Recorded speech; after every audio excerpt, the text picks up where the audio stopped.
السلام علیکم ورحمۃ اللہ وبرکاتہ۔ آن لائن عالمیت کے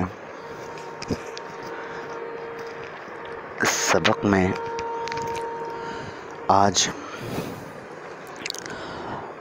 اصول فقہ کا ہمارا یہ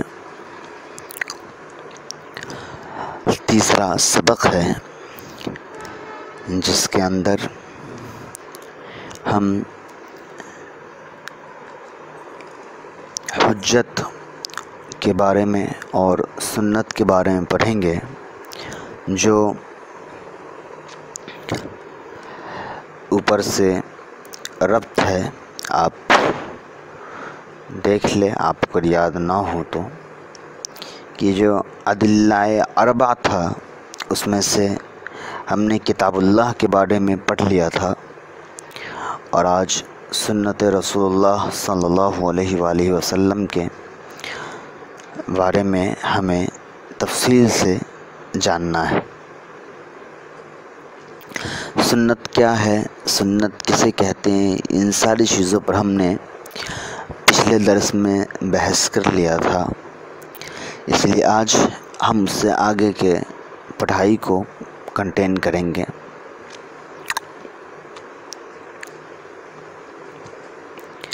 یہاں پر لکھا ہے حجت۔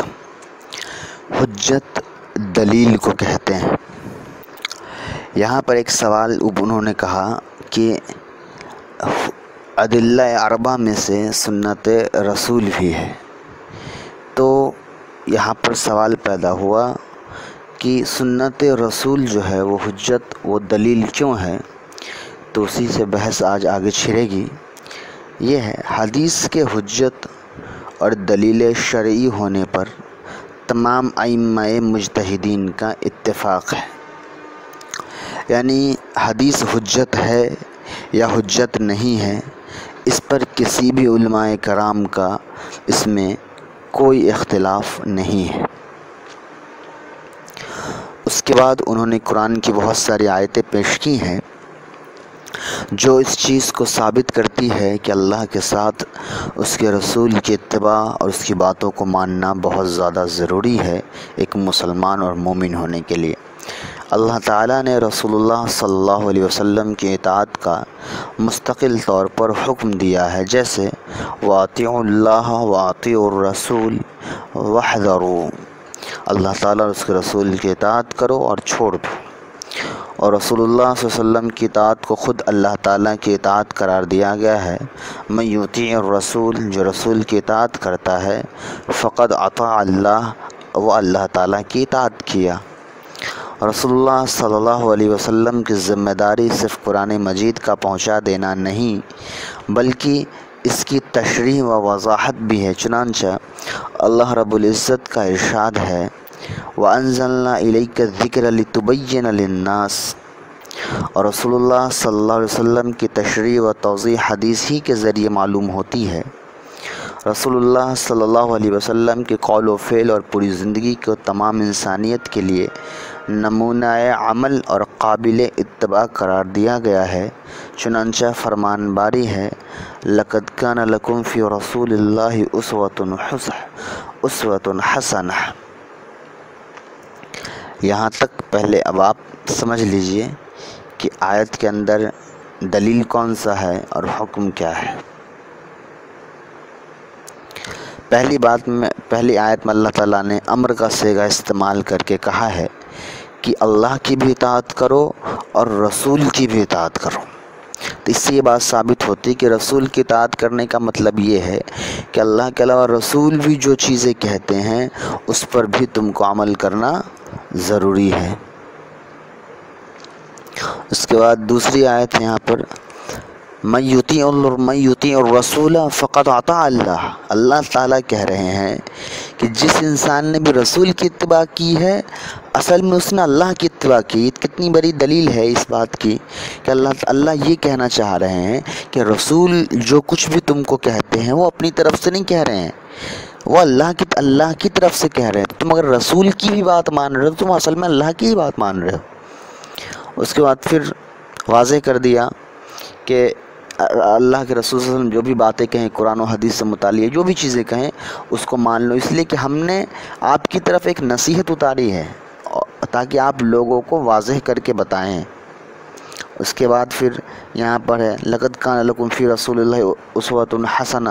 کہ قرآن کریم ایک اچھی زندگی جینے کے لیے کہتا ہے، اور پھر قرآن کریم یہ دعویٰ کرتا ہے کہ آپ صلی اللہ علیہ وسلم سے بہترین زندگی کسی نے اور نے نہیں جی ہے، تو مطلب قرآن یہ کہنا چاہ رہا ہے کہ ان کی زندگی کو دیکھ کر اپنی زندگی کو جیو۔ اور اس دلیل کو اور مضبوط کرنے کے لیے آیتیں پیش کی گئی، ما آتاکم الرسول، جو کچھ تمہارے رسول تم کو دیتے ہیں، فخذوہ وما نہاکم عنہ فانتہوا، اور جو چیز تم کو دیتے ہیں اس کو رکھ لو، جس چیز سے روکتے ہیں اس سے رک جایا کرو۔ یہ کتنی بڑی دلیل ہے کہ اللہ تعالیٰ کا کام ہے صحیح اور غلط چیزیں بتانا، اور اللہ تعالیٰ رسول کے بارے میں کہہ رہے ہیں کہ صحیح اور چیزیں جو ہیں رسول بتائیں اس کو مان لیا کرو۔ تو مطلب یہ ہے کہ رسول کی اتباع کرنا سخت ضروری ہے، اور رسول کی اتباع سے مراد یہاں پر رسول کو ماننا نہیں، بلکہ رسول کی اتباع سے مراد ہے سنت نبوی کو مکمل طور پر ماننا۔ ٹھیک ہے، اس کے بعد یہاں پر بھی جو ہے 5ویں نمبر پہ یہاں پہ لکھا ہے، قرآن میں ایک اہم بات یہ ہے کہ حضور صلی اللہ علیہ وسلم جو بھی کچھ ارشاد فرماتے ہیں وہ سب کی سب اللہ تعالیٰ کی طرف سے ہے۔ آپ صلی اللہ علیہ وسلم اپنی طرف سے کوئی بات نہیں فرماتے ہیں، جیسے ان هو الا وحی یوحی،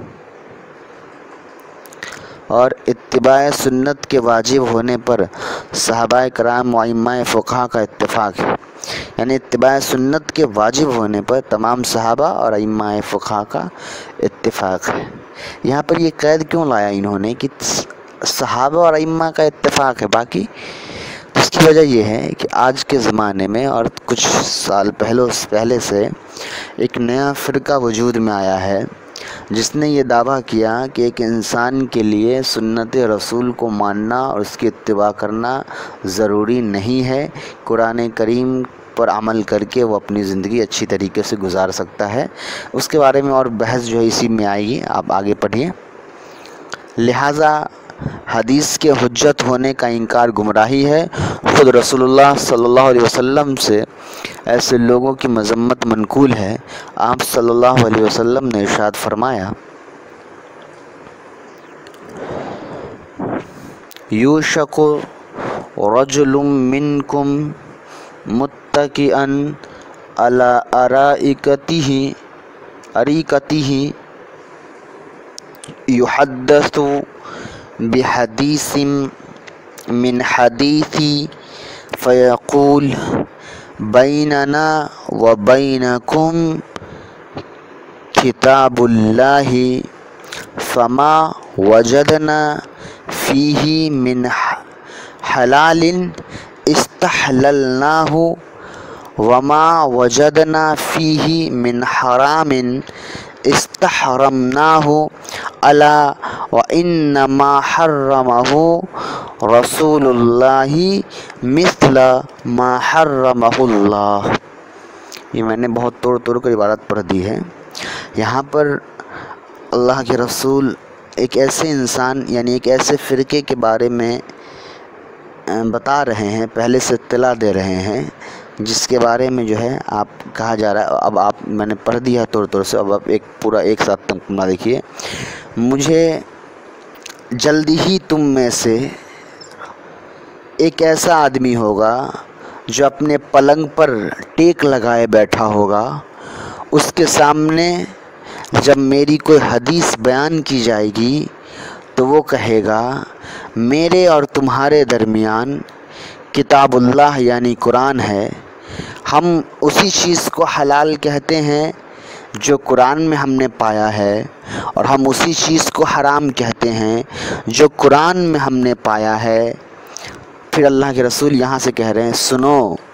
وَإِنَّمَا حَرَّمَهُ الرَّسُولُ اللَّهُ، کہ جس چیز کو اللہ کے رسول نے حرام کر دیا وہ ویسا ہی ہے جیسا کہ اللہ تعالیٰ نے اس کو حرام کر دیا ہے۔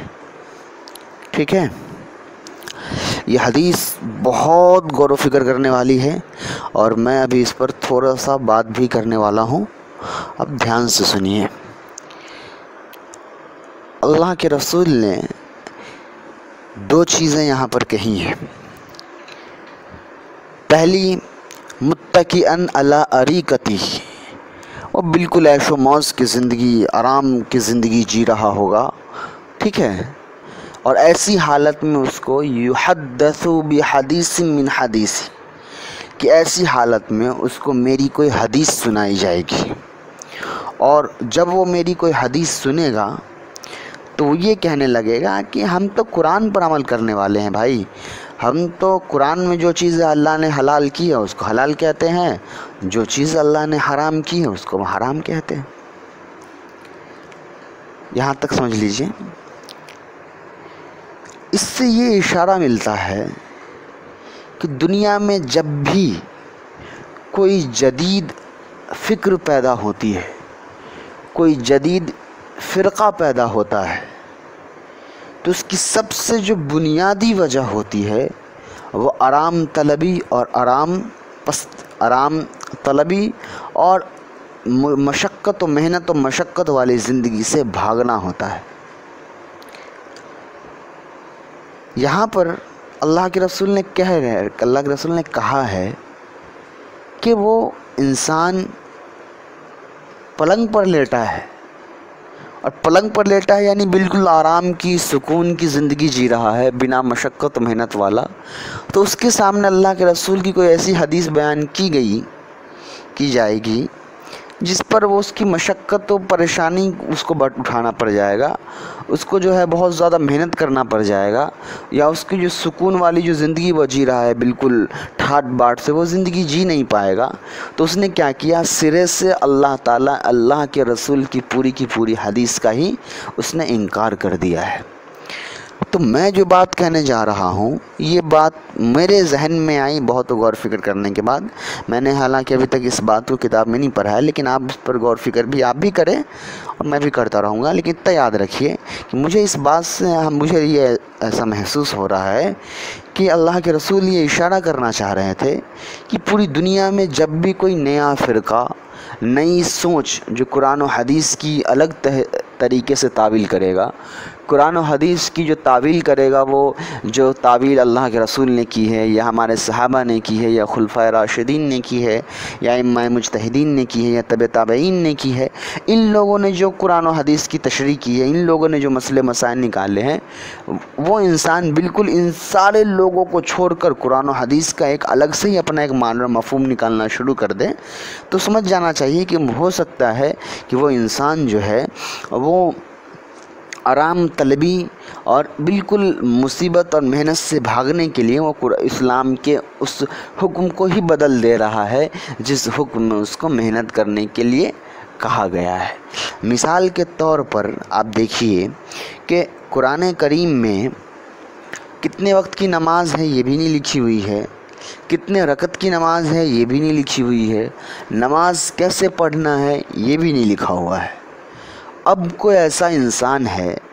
جس کو نماز پڑھنے میں بہت پریشانی ہو رہی ہے، اور وہ ایک ایسے مقام پہ ہے جہاں پر اگر وہ نماز چھوڑتا ہے تو اس کی پوری معاشرے میں اس کی عزت نہیں رہے گی، تو وہ کیا کرتا ہے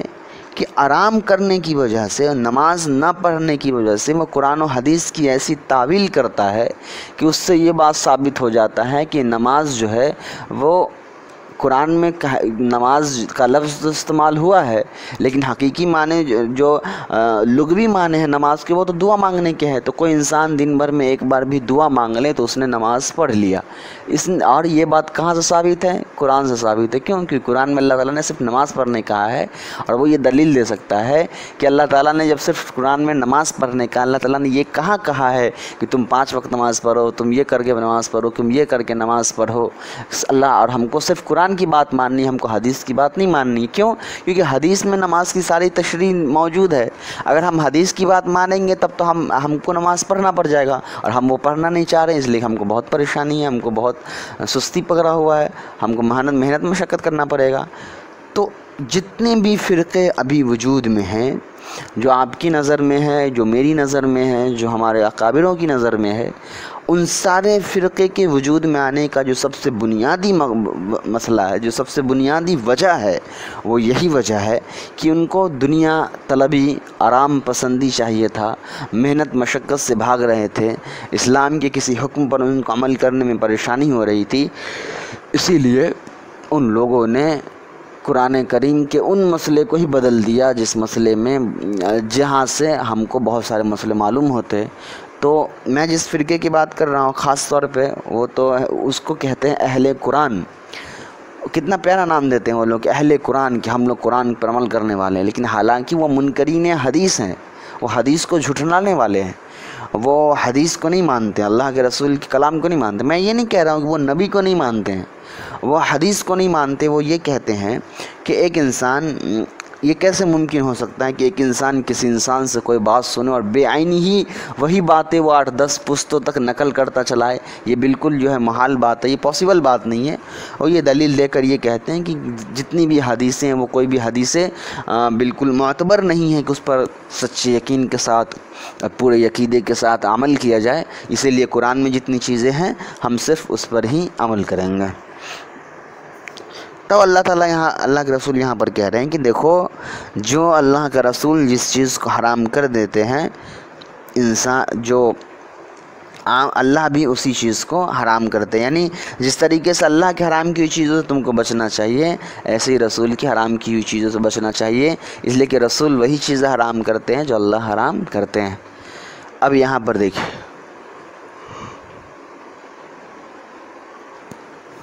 سنت کی قسمیں، راویوں کی تعداد کے لحاظ سے حدیث کی 3 قسمیں ہیں۔ ابھی دیکھیے غور سے، اس لیے کہ اس میں بہت سے طالب علم غلطی کرتے ہیں، کنفیوز ہو جاتے ہیں۔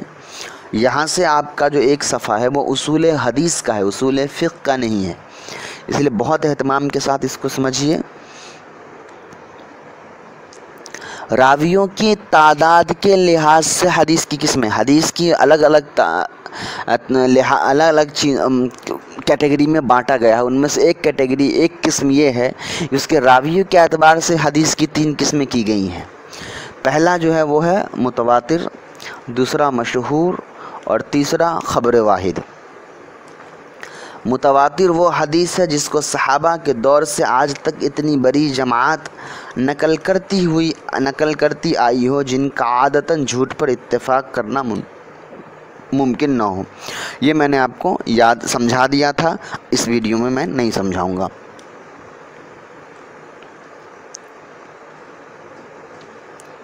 اب دیکھیے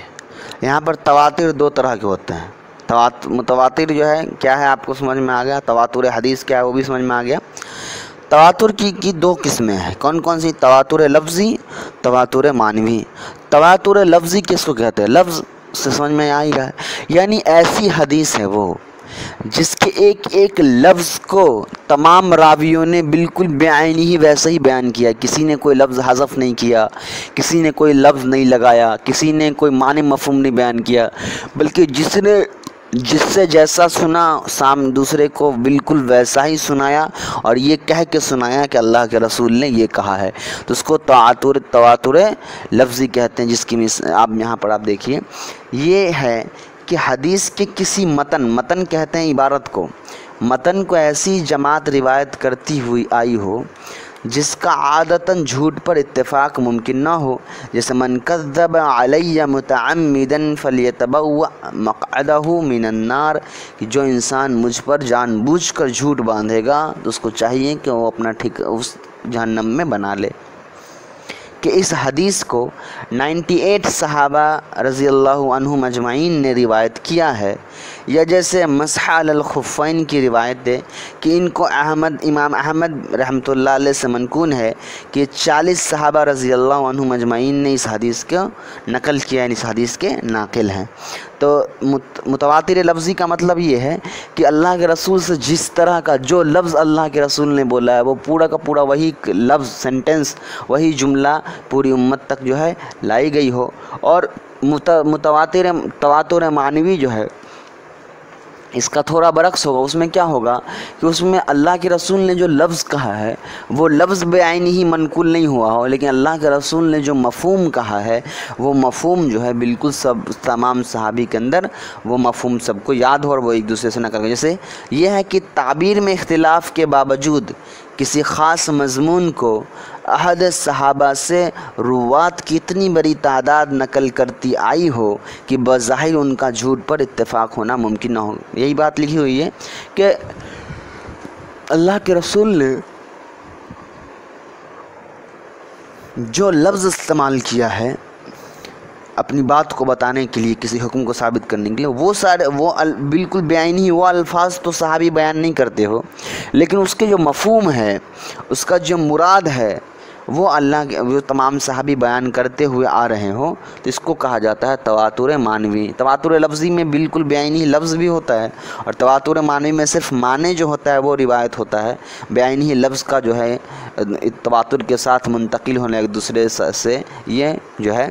ضروری نہیں ہے۔ حضور صلی اللہ علیہ وسلم پر سلسلے نبوت ختم ہو جانا، قیامت کے قریب حضرت مسیح کا نازل ہو جانا، مسواک کا مطلوبہ پسندیدہ عمل ہونا، اس قسم کے متواتر حدیث بہت سے ہیں۔ تو یہ اس طرح کی جو حدیثیں ہیں اس میں الگ الگ صحابی نے الگ الگ الفاظ میں حدیث کو بیان کیا ہے۔ تو یہاں پر جو محدثین تھے انہوں نے کہا کہ ایسا معلوم ہوتا ہے کہ یہ صحابی نے معنی تو سب نے ایک ہی بتایا ہے، مفہوم تو سب کا ایک ہی ہے۔ کسی نے کہا مسواک کرنا چاہیے، کسی نے کہا ہر وقت نماز کے وقت سے پہلے مسواک کرنا ہے۔ تو اصل میں ان لوگوں نے دیکھا کہ سب کا مفہوم لگ بھگ ایک ہی ہے کہ مسواک کی فضیلت بتانی ہے، لیکن سب نے الفاظ الگ الگ استعمال کیے ہیں۔ اب چونکہ تواتر اس لیے ہم کہہ رہے ہیں اس کو، اس لیے کہ بہت سارے لوگوں نے بیان کیا ہے، لیکن تواتر معنوی کہیں گے اس لیے کہ ہر آدمی نے الگ الگ لفظ استعمال کیا ہے ایک بات کو بتانے کے لیے۔ اور تواتر لفظی میں کیا ہوتا ہے کہ ہر آدمی ایک ہی لفظ کو استعمال کرتا ہے۔ آئیے، متواتر حدیثیں قطعی ثبوت ہیں۔ قطعی ثبوت مطلب کہ یہ بہت پختہ دلیل والا ہوتا ہے، اس پر عمل کرنا بہت ضروری ہوتا ہے، علم یقین کا فائدہ دیتی ہے، اور اس پر علم یقین کہتے ہیں ایسا چیز جس پر ہم کو پورا یقین ہو، پختہ، جیسے اللہ ایک ہے ہم کو پورا یقین ہے، کسی کو کہا جاتا ہے علم یقین۔ اور تواتر سے ثابت ہونے والے احکام کا مناسب تعویل کے بغیر انکار کرنے والا کافر ہو جاتا ہے۔ یہ لفظ آپ کو یہ لائن سمجھنا ضروری ہے۔ تواتر حدیث کو احکام مناسب تعویل کے بغیر انکار کرنے والا کافر ہو جاتا ہے۔ ابھی وہ لوگ جو حدیث کو جھٹلاتے ہیں، جو لوگ حدیث میں اپنی اپنی تعویلیں کرتے ہیں، تو یہاں پہ انہوں نے قید لگایا کہ وہ انسان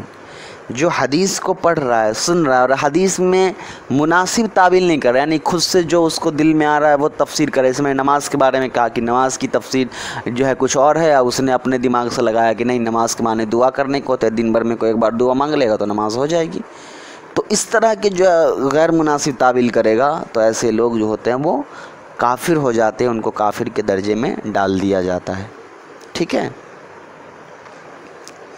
مشہور دوسری قسم جو ہے سنت حدیث کی، یہ تقسیم کون سی ہے؟ راویوں کے تعداد کے لحاظ سے یہ تقسیم کی ہے۔ مشہور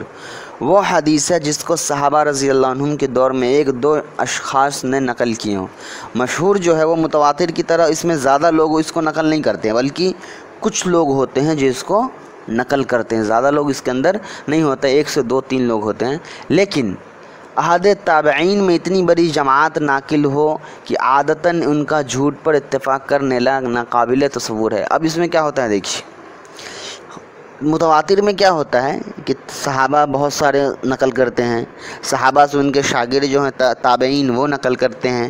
تابعین کے بعد تبع تابعین جو ہے وہ بالکل ویسے ہی بہت سارے تعداد میں نقل کرتے ہیں۔ تھوڑا مجھے معاف کریے گا، میں اصل میں تھوڑا تھکا ہوا ہوں اس لیے، اور یہ ویڈیو میں لگ بھگ 2:30 بجے صبح میں بنا رہا ہوں، تو تھوڑا سا نیند کا غلبہ مجھ پر آ رہا ہے، تو خیر انشاءاللہ ٹھیک ہو جائے گا۔ تو یہاں پر جو ہے ان صحابہ، اب ایسا کیا ہوتا ہے کہ دیکھیے